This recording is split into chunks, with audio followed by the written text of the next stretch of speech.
Bonjour, je m'appelle Gaëlle Poignant, je suis ingénieure d'études en technique expérimentale au laboratoire d'acoustique de l'Université du Mans, qui est une UMR, unité mixte de recherche du CNRS et de Le Mans Université.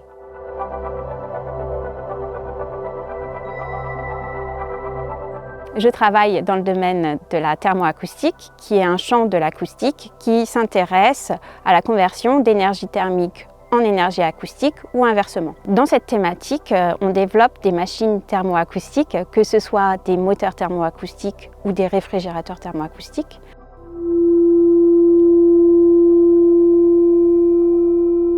Les moteurs thermoacoustiques, ce sont des systèmes qui vont convertir de la chaleur en acoustique. Et ensuite, cette puissance acoustique, elle peut être valorisée en énergie électrique. Donc à partir de l'acoustique, on va pouvoir par exemple récupérer de l'énergie solaire pour générer de l'électricité.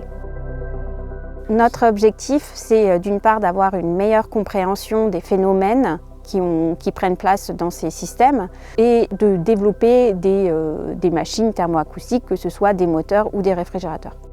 Comme ils utilisent peu de parties mobiles, ils vont être robustes et fiables et vont demander peu de maintenance.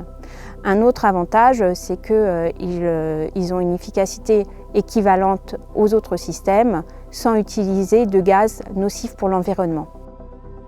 Au laboratoire, j'ai développé différentes machines thermoacoustiques. J'ai également conçu plusieurs bancs qui permettent de caractériser des parties des machines thermoacoustiques. J'ai effectué mes études à l'université de Poitiers. J'ai fait un DEA d'aéroacoustique et ensuite j'ai eu l'opportunité de venir faire une thèse dans le domaine de la thermoacoustique que je ne connaissais pas à l'époque. Petite, je m'intéressais à savoir comment vole un avion ou fonctionne un train et c'est comme ça que je suis venue à m'intéresser à la mécanique des fluides.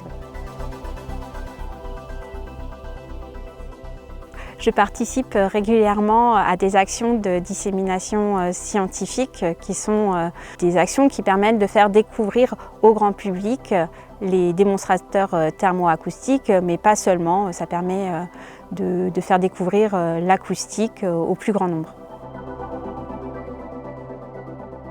Ce qui me plaît le plus, c'est les interactions que j'ai avec mes collègues, soit mes collègues qui sont de mathématiques, mais aussi des autres acousticiens du laboratoire. On travaille aussi en collaboration avec d'autres laboratoires français et c'est vraiment super de côtoyer toutes ces personnalités. On peut parfois mettre énormément de temps à arriver aux résultats escomptés. On ne fait pas des grandes découvertes en recherche, mais on fait des avancées petit à petit, pas à pas, et c'est ça notre quotidien en fait.